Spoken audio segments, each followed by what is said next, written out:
Vamos a grabar. Bueno, bienvenidos, bienvenidas a todos estas personitas que estáis siguiendo el recorrido hasta el 8 de junio. Sabéis que cada día estamos comprometidos en la Escuela del Presente Consciente en contaros cómo está creándose. Lo tenemos en cocina. Y cada día voy presentando a nuestros invitados de la Biblioteca de la Musa en este foro de voces, valores y sensibilidades del Banco Mundial de Ideas Geniales. Buenas tardes, chicas, Sandra, Karina, buenas tardes a las dos. ¿Qué Buenas tal? tardes, Buenas tardes. Marino. Bueno, Bueno, un gusto de estar acompañando. hoy es una novedad porque generalmente hay un autor. Hoy tenemos dos autoras. Y bueno, yo voy a dejar que vosotras os presentéis porque, bueno, estas entrevistas son entrevistas sensibles. Lo que queremos saber, qué hay detrás de esta magia que hay, esta obra de arte que yo hablaba el otro día, que sale de una idea, porque por eso es el Banco Mundial de Ideas Geniales. Nace una idea y a partir de ahí se va tirando del hilito y nace la creación. Entonces, a mí me gustaría saber, primero, la creación del match de vosotras dos, porque a mí si me lo contaste, Sandra, un poquito, yo soy privilegiada, pero vamos a contarle a las personas cómo se generó esa afinidad entre vosotras. ¿Hubo química enseguida? ¿Dónde os encontrasteis? Si queréis podéis dar cada una vuestra visión, porque bueno, ya sabemos que dependiendo de la mirada, ¿quién quiere Sí, empezar? sí, sí. Venga, Karina, empieza tú. Bueno, cómo no. A Sandra la conozco hace muchos años porque ella dirigía un posgrado y yo fui invitada a participar como docente y siempre seguimos en contacto, sobre todo a través de las redes sociales. Y el año pasado nos encontramos en un congreso en México, nos intercambiamos nuestros libros anteriores y allí empezamos a decir, bueno, estamos hablando de lo mismo, tenemos las mismas preocupaciones y las mismas ganas de seguir aportando en este tema. Entonces, así que pensamos, bueno, ¿por qué no escribimos un libro juntas? Y así fue, volvimos del viaje y entre ambas armamos un escrito y fuimos yendo y viniendo sobre ese escrito online, corrigiendo, tratando de, obviamente, complementarnos, porque tenemos, si bien las dos somos docentes, tenemos miradas o trayectorias diferentes. Y creo que eso fue lo bueno para el armado de este libro. Fíjate, Sandra, la mirada, fíjate cómo, porque ya me contaste tú, que me contaste un poquito, y Karina tiene otra mirada, pero qué bonito es el puzzle, ¿no? ¿Cómo encaja? ¿A que sí? Sí, sí, Cuéntanos. por supuesto.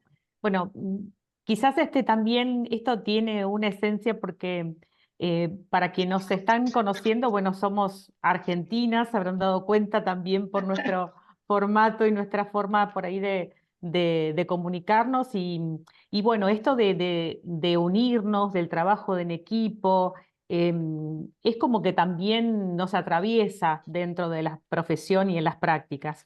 Así que bueno, volver a encontrar a Karina en lo particular fue una satisfacción porque conozco de todo su trabajo, de su compromiso, de su responsabilidad, de su pasión en lo que hace. Aparte, ha estado también acompañando en otros sectores que no solamente tienen que ver con lo educativo, sino también en el área cultural.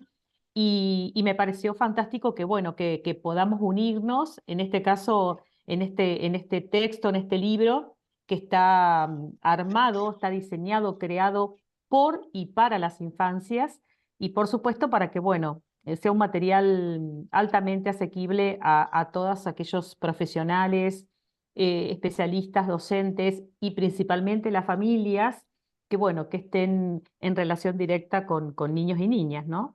Así que, bueno, muy, muy contentas.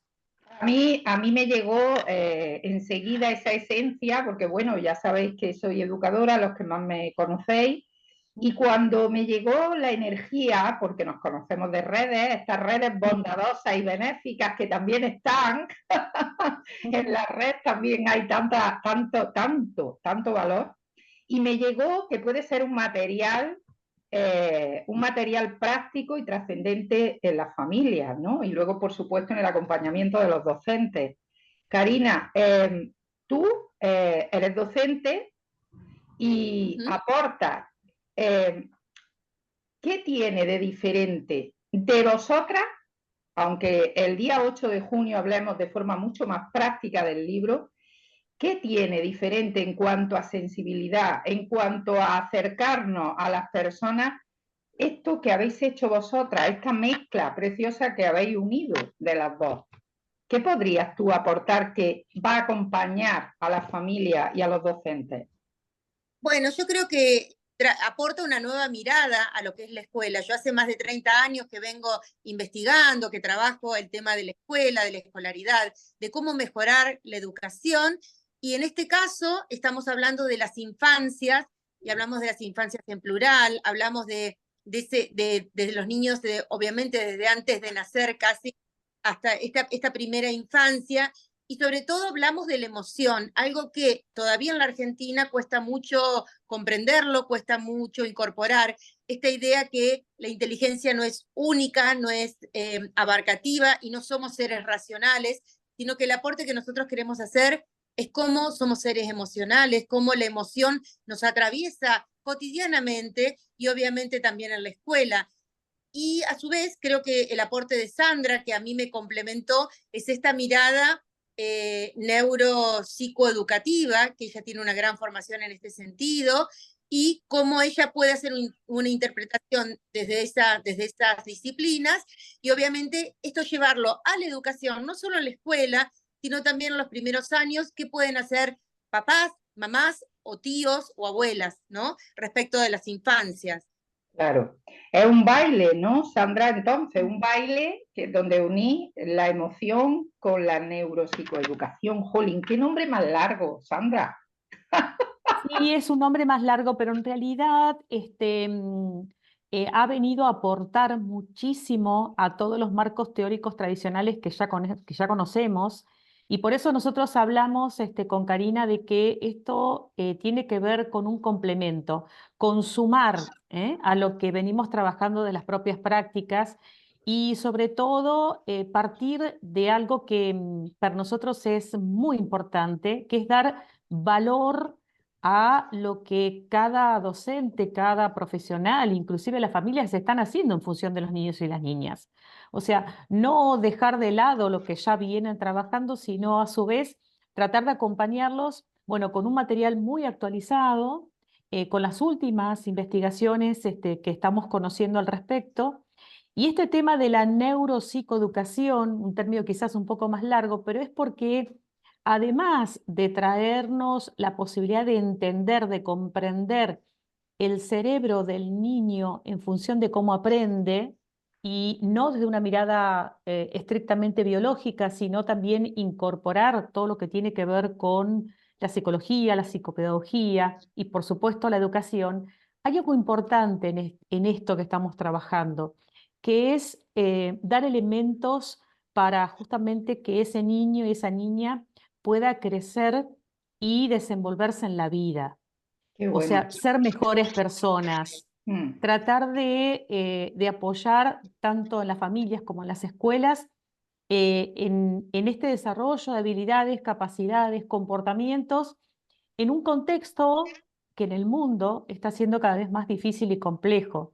Entonces, más allá de que por supuesto nosotros estamos o en el texto uno ingresa a todo lo que tiene que ver, digamos, con los contenidos, con los saberes, y tratamos de despertar eh, ese debate, ese intercambio con quien tenga acceso a este material, a su vez es tratar de mostrarles y de acompañarlos en este sentido. O sea, para llegar a lograr desde muy pequeños una convivencia mucho más digna, más plural, más diversificada, más amplia, que tanto necesitamos como humanidad.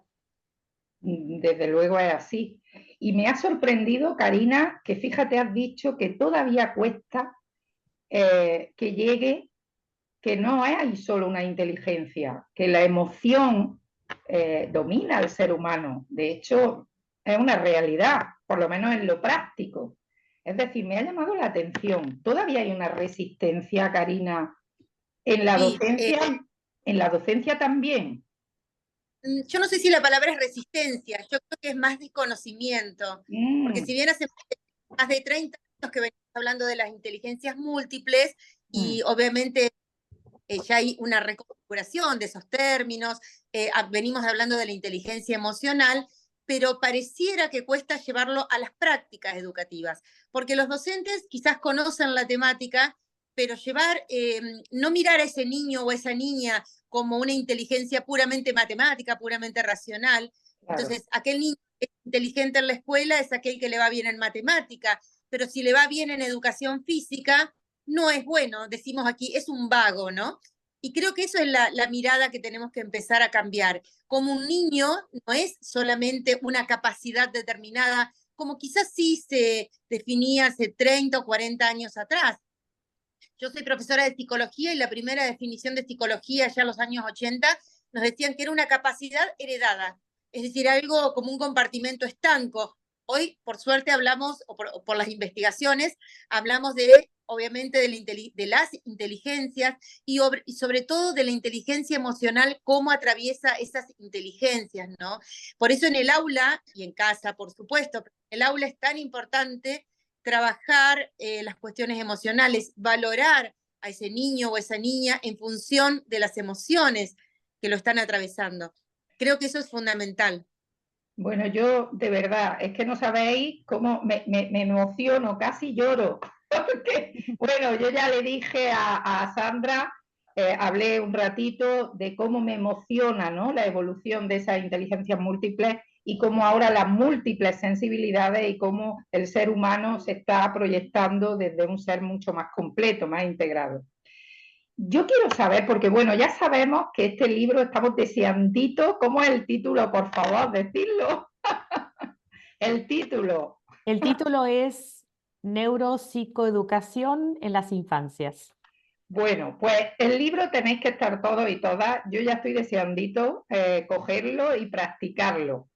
A mí me gustaría que las personas sepan si siempre quisisteis las dos, bueno, primero una y luego la otra, desde chiquititas para esas niñas, porque es como que y no quiero entrar en historias de género, simplemente que es como que a las niñas, espero que actualmente no se las dirija tanto a según qué profesiones.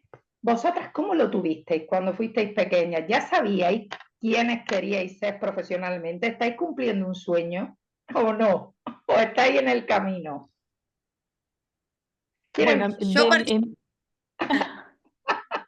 bueno, Cari, dale, Cari. Bueno, es yo igual. particularmente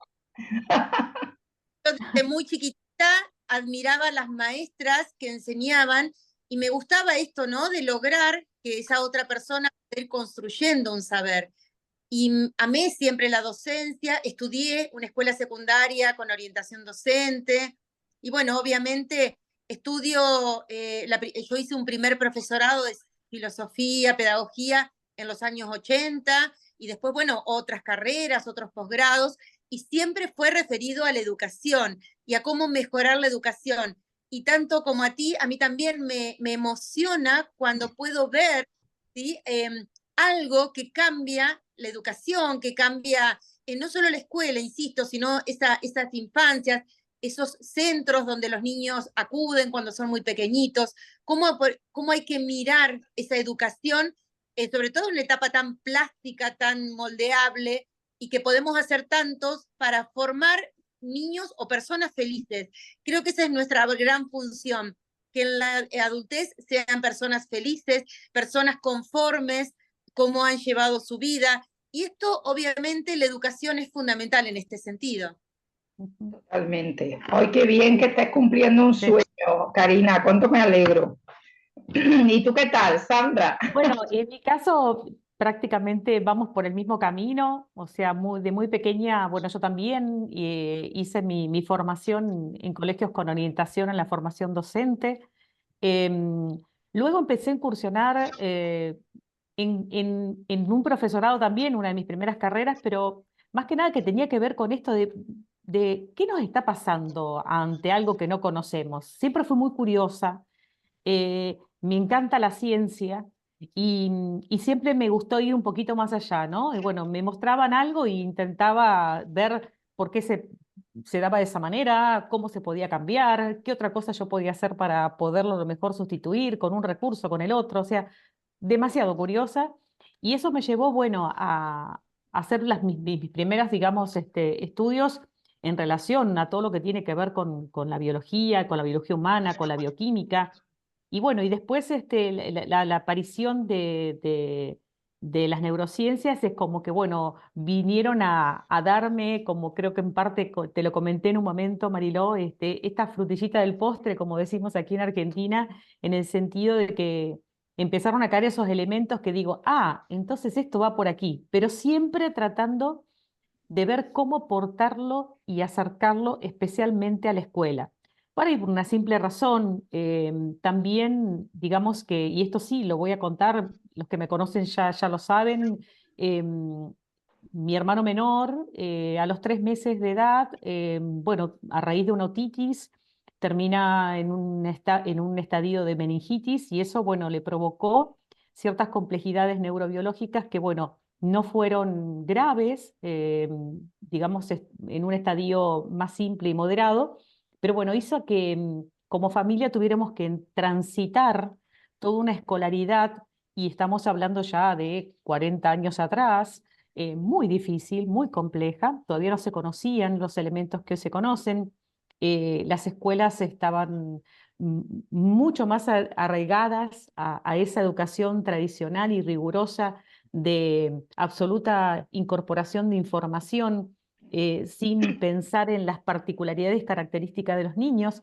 y en las necesidades que podrían surgir. Y bueno, fue como para mí digamos, un compromiso de asumir, en ver desde mi lugar, desde mi pequeño aporte, cómo podía acompañar a la formación de los profesores y en lo que sí, en el desarrollo de las instituciones. Bueno, esta cuestión, ¿no? de entender a ese niño, a esa niña, desde lo que es y puede llegar a ser, o sea, entenderlos de su potencial, sin quedarnos en un diagnóstico limitante, sin quedarnos en una patología más allá, después lógico, de la vinculación que tenga ese niño con una educación ordinaria o con una educación especial, que lo sabemos. Pero bueno, ¿cómo nos vinculamos, ¿no? Y sobre todas las cosas, no perder el nexo con las familias, lo fundamental de unirnos para poder dar lo mejor a ese niño que está creciendo, se está desarrollando, que tiene potencialidades, y las que no, por una cuestión de condiciones o ciertas discapacidades, bueno, ver la forma de compensarlo en los espacios, en los entornos y con los recursos que tengan. Así que bueno, tiene que ver con todo esto. En mi caso son más de 40 años en la formación docente, estando también casi 20 años como directivo en institución superior, en donde siempre intenté armarnos como equipo. Me apasiona trabajar con equipo, creo que nos enriquecemos todo el tiempo con la mirada, con el aporte, con lo que el otro puede darnos, porque bueno, pasa a ser un referente en esto que estoy diciendo, ¿no? El entender al otro en función de lo que es y puede llegar a ser, bueno, siempre va a enriquecer mucho más a las personas, ¿no? Y ni hablar de niños, ¿no? Que hoy, bueno, ya sabemos todo lo que pasa en la historia intrauterina de por sí. Así que viene por ahí, soy una apasionada de la docencia, amo la docencia, la volvería a elegir cada vez que me la puedan proponer. Y aquí estamos, Y estáis las unidas dos con Karina en en cumpliendo, este gran proyecto. estáis cumpliendo las dos un sueño, está claro. Y se nota, ¿no? Cuando hay esa sensibilidad hacia las personas. Fíjate, me ha emocionado lo de tu hermano, que no sé cómo se encontrará actualmente, espero que bien. No, bien, muy bien, muy bien. Ah, genial, pero hay que ver qué relación tiene, ¿no? Eso que sentimos con lo que luego hacemos, ¿no? Esa movilización, cómo nos moviliza esa emoción, ¿verdad, Karina? Qué importante conectarnos en nuestra profesión con algo que nos toque el corazón de alguna forma, porque, wow, es como un motor, ¿no, Karina? Sí, sobre todo esto de entender que tenemos frente a nosotros personas, sujetos que están atravesados por historia, que están atravesados por un contexto, pertenecen a un determinado barrio, a una determinada ciudad, y muchas veces esto no lo vemos, no sé si no lo vemos, no lo podemos poner en juego a la hora de dar clases, ¿no? Entonces, pareciera, no digo que sea siempre así, pareciera que nos paramos en el frente, damos nuestra clase y esto alcanza. Pero eso tiene una gran cuota de autoengaño, porque alcanza porque yo pude decir todo lo que sabía. Falta esa construcción que es con el otro, que es ese niño o ese adulto, ¿no? Esta persona que está aprendiendo. Y valorar sus potencialidades y sus limitaciones, por supuesto. Claro que sí. Bueno, y tenéis una novedad, un lanzamiento que antes he dicho, no, lo decís vosotras, ¿eh? Ese lanzamiento, Sandra, ¿qué estáis lanzando, por favor? Y sí, próximamente ya estamos cerrando una capacitación, una actualización en estudios avanzados con carácter de posgrado con la Universidad Nacional de Rosario y el Centro de Estudios Interdisciplinarios de la misma universidad, en relación justamente a esta temática, ¿no? Que se va a denominar claves neuropsicoeducativas para las infancias. Y bueno, es un poco también ya poder aportar un espacio donde encontrarnos, bueno, con docentes, con especialistas, para, bueno, avanzar en todo lo que en principio hemos escrito y está dentro del libro, pero también, bueno, seguir aportando aún más todo lo que nosotros venimos haciendo desde las propias formaciones, ¿no? Así que esto ya está a punto de salir, así que muy, muy contentas también con Qué respecto a bueno. esto. Bueno, me alegro muchísimo. Bueno, Karina, Sandra, qué placer más grande estar este ratito con vosotras. ¿Cuánto se aprende? Pero más vamos a aprender el 8 de junio. El 8 de junio, atentos y atentas. Estaréis en la Biblioteca de las Musas, haremos una tertulia y desarrollaremos seguro puntos importantes que a las familias, los jóvenes y los no tan jóvenes nos puede interesar. Así que un abrazo a las dos, de verdad, desde aquí, desde España, para Argentina, para toda Argentina, y nos vemos toditos con vosotras el 8 de junio. Hasta pronto. Hasta Adiós. pronto, un abrazo a todos.